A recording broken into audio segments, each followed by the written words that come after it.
Assalamualaikum warahmatullahi wabarakatuh. Berjumpa kembali dengan pelajaran IPA kelas 7 semester 1. Kali ini kita masih belajar tentang suhu, kalor, dan pemuaian.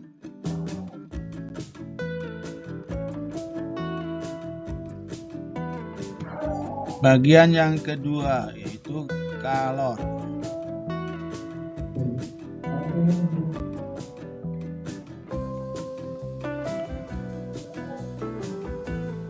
Tujuan pembelajaran pada bahasan ini adalah yang pertama, pelajar dapat menjelaskan pengertian kalor. Dua, pelajar dapat menyebutkan benda-benda yang memiliki kalor jenis tinggi.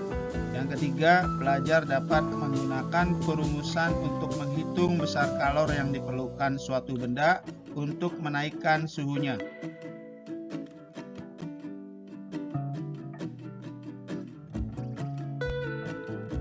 Coba perhatikan air yang sedang dipanaskan di dalam panci.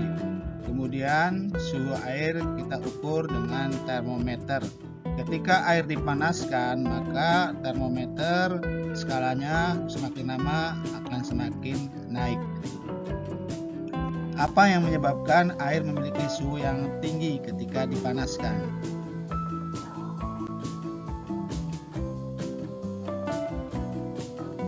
Untuk menjawab pertanyaan tadi, kita bahas yang pertama, apakah kalor itu sama dengan suhu?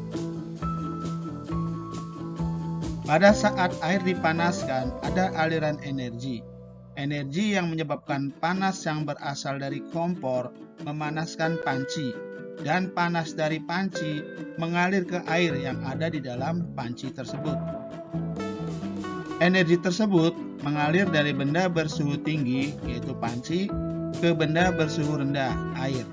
Energi tersebut dikenal sebagai kalor.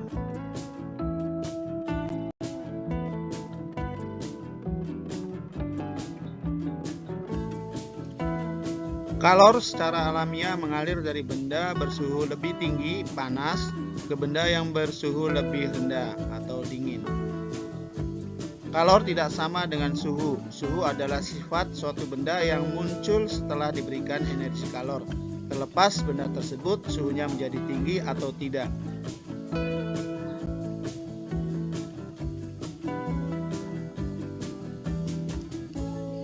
Sebagai bentuk energi, dalam SI kalor mempunyai satuan Joule.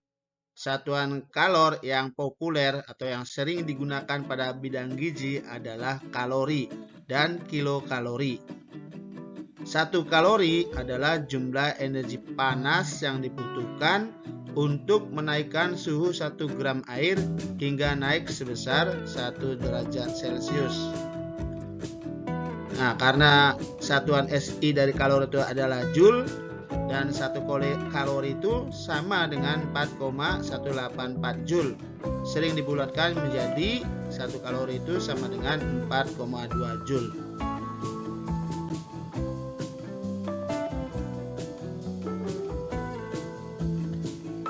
Ini adalah satuan kalor, yaitu kilokalori yang sering digunakan dalam bidang gizi ya. Sini tertulis 50 kilokalori dan 45 kilokalori.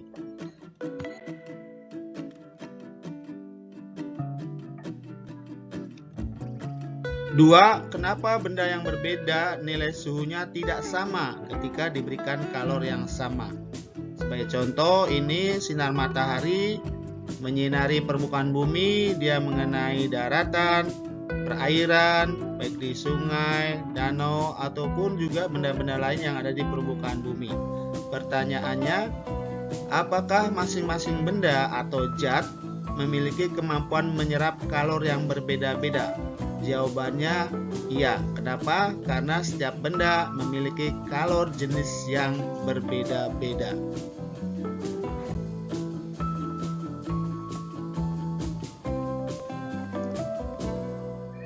Air termasuk zat yang memiliki kalor jenis tinggi yang dapat menyerap banyak energi kalor dengan hanya sedikit perubahan suhu. Apa itu kalor jenis? Kalor jenis adalah jumlah energi panas yang diperlukan oleh 1 kg bahan tertentu untuk menaikkan suhunya sebesar 1 Kelvin. Setiap bahan atau zat memiliki kalori jenis yang berbeda.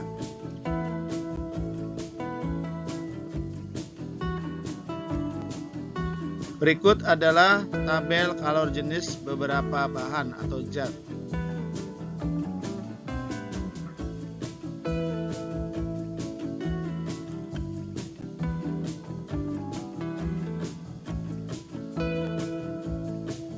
Lantas bagaimana menghitung besarnya kalor?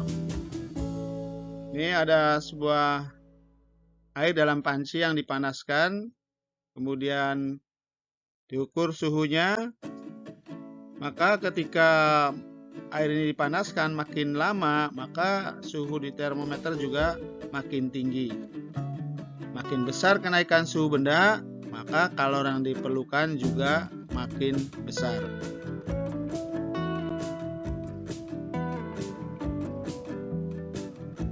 Sekarang perhatikan gambar A dan gambar B. Gambar A memanaskan air yang isinya penuh 1 panci, dan gambar B yang isinya setengah penuh. Kemudian dua-duanya diletakkan termometer untuk diukur suhunya. Nah, untuk mencapai suhu yang sama antara kedua termometer ini, misalkan 100 derajat Celcius dua-duanya, maka gambar yang A yang isinya penuh itu akan lama untuk mencapai suhu 100 derajat Celcius dibandingkan dengan gambar B. Jadi makin besar massa benda, kalori yang diperlukan untuk menaikkan suhunya makin besar pula. Ya, jadi massa di gambar A itu lebih besar daripada massa yang ada di dalam gambar B.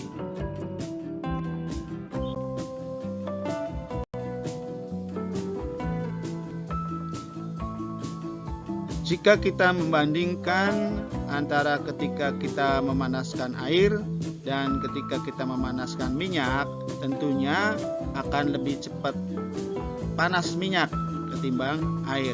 Ini artinya bahwa kalor untuk menaikkan suhu benda bergantung pada jenis benda itu.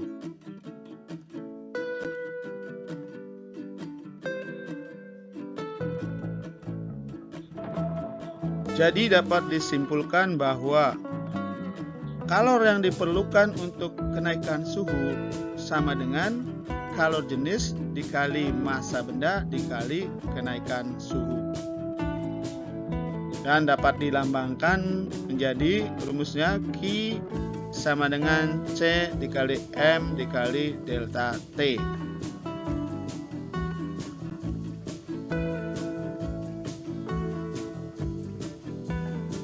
Contoh penerapan. Berapa kalor yang dibutuhkan untuk menaikkan suhu 500 gram air dari suhu mula-mula 20 derajat Celcius menjadi 100 derajat Celcius? Kalor jenis air 4200 Joule per kilogram derajat Celcius. Caranya, tulis dulu diketahui M ya. Massa air 500 gram dirubah ke kilogram jadi 0,5 kg. Suhu awalnya T1 atau suhu mula-mula sama dengan 20 derajat Celcius. Suhu akhirnya atau T2 100 derajat Celcius. Nah, delta T perubahan suhunya adalah T2 dikurang T1. 100 dikurang 20 sama dengan 80 derajat Celcius. Kemudian kalau jenis air atau C ini sama dengan 4200 Joule per kilogram derajat Celcius. Yang ditanya berapa kalor ya. Jadi yang ditanya adalah Q. Jawab Q sama dengan M kali C kali delta T. 0,5 kali 4200 kali 80. Hasilnya 168.000 Joule.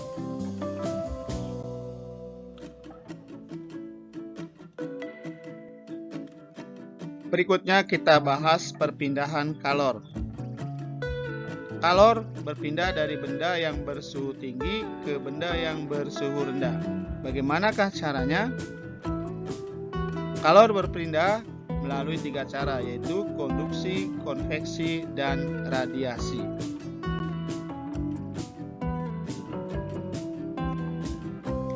Baiklah, kita bahas satu persatu. Yang pertama adalah konduksi. Konduksi merupakan perpindahan panas melalui bahan tanpa disertai perpindahan partikel-partikel bahan tersebut. Contohnya ketika kita menyetrika baju. Saat kita menyetrika, maka setrika yang panas bersentuhan dengan kain yang kamu setrika. Kalor berpindah dari setrika ke kain.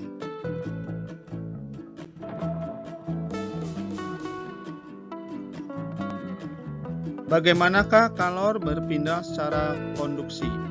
Coba perhatikan gambar berikut. Ketika ujung benda dipanaskan, maka saat suhu naik, partikel benda bergetar lebih cepat. Kemudian partikel satu akan membentur partikel lainnya, sehingga partikel yang terkena benturan tersebut akan bergetar semakin cepat. Akibatnya suhu semakin tinggi.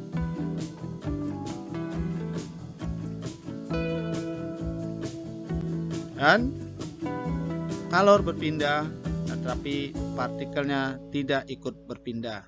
Jadi yang berpindah hanya kalornya saja.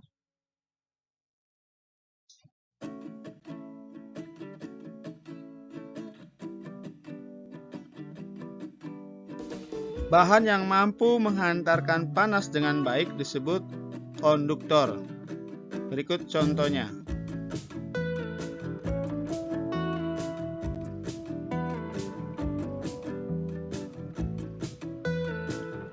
Ini adalah contoh konduktor berdasarkan kemampuan menghantarkan kalor. Ditimbal baja, aluminium, emas, tembaga, dan perak. Yang paling baik menghantarkan kalor itu yang perak.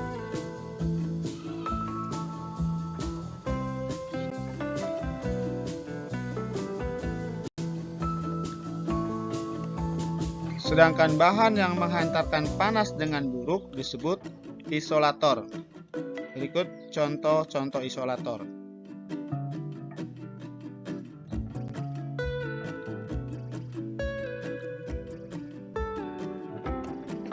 Contoh isolator berdasarkan kemampuan menghantarkan kalor: air, bata, kayu, styrofoam, udara, dan ruang hampa.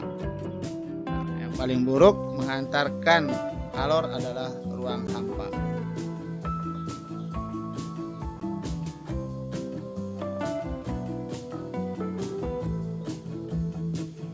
Pada peralatan memasak, bagian yang bersentuhan dengan api menggunakan konduktor yang baik, sedangkan bagian pegangannya menggunakan isolator yang baik. Contohnya seperti ini, ya, pegangannya terbuat dari kayu dan bagian yang bersentuhan dengan apinya menggunakan aluminium, konduktor yang baik.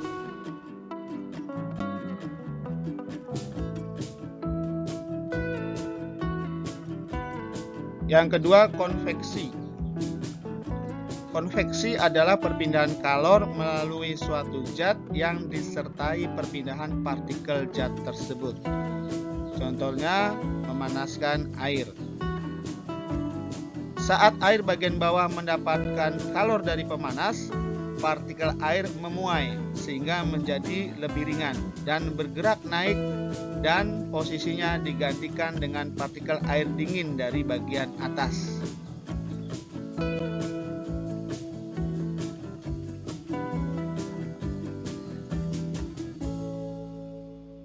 Arus konveksi dapat kita temui di pantai berupa angin laut dan angin darat.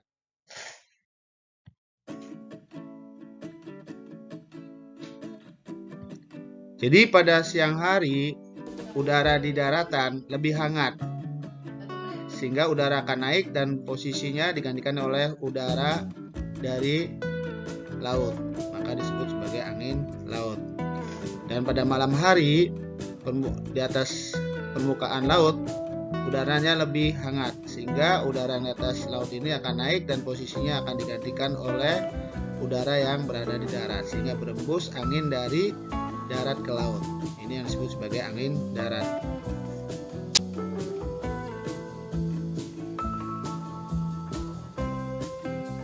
Tiga, radiasi. Radiasi adalah perpindahan kalor tanpa melalui zat perantara. Contohnya kalor dari sinar matahari yang sampai ke permukaan bumi.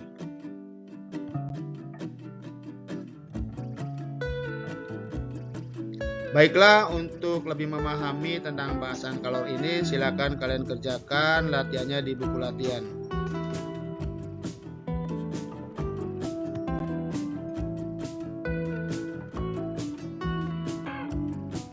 Demikian bahasan tentang kalor, semoga bermanfaat. Terima kasih. Wassalamualaikum warahmatullahi wabarakatuh.